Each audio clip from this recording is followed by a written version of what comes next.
7 நாட்களில் உடல் எடை குறைப்பதற்கான வழிகள்.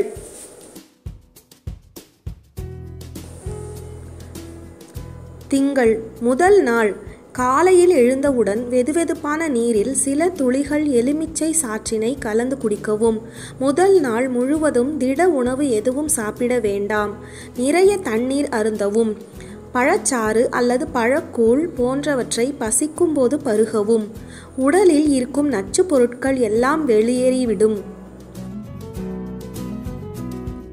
செவ்வாய். பழங்கள். 2ஆம் நாள் முழுவதும் விருப்பப்பட்ட பழங்களை உண்ணலாம். இது ஜீரண சக்தியை மேம்படுத்தும்.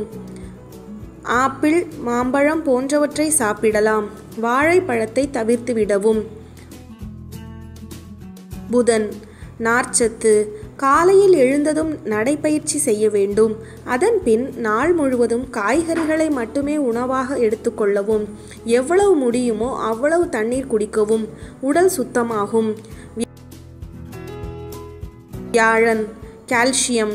4வது நாளில் உடம்புக்கு நிச்சயம் கால்சியம் சத்து தேவைப்படும். பால் 2 டம்ளர் மற்றும் கொஞ்சம் பாலாடை கட்டி சாப்பிடலாம். இன்று வாழைப்பழத்தை நிச்சயம் சாப்பிடவும். இது உடல் சக்தியை அதிகரிக்க உதவும். வெள்ளி. மாவுச்சத்து. 5வது நாளில் உடல் இப்போது எடையற்று இருப்பதைப் போல தோன்றும். மெலிவதற்கான அறிகுறிகள் தென்படும். மதிய உணவாக இதை சாப்பிட்டு மற்ற வேளைகளில் அல்லது பசிக்கும் போது காய்கறிகளை மட்டுமே சாப்பிட வேண்டும். சனி. புரதச்சத்து. புரதச்சத்து மிக்க உணவுகளை இன்றைய தினம் 3 வேளையாக பிரித்து சாப்பிடலாம். ஆனால் அரை மணி நேரமாவது உடற்பயிற்சி செய்ய வேண்டும். ஞாயிறு. 7வது நாள். சிவப்பரிசி சாதம், காய்கறிகள் மற்றும் பழங்கள் மட்டுமே சாப்பிடவும். இப்போது உடல் எடை ஓரளவுக்கு சமநிலைக்கு வந்திருக்கும்.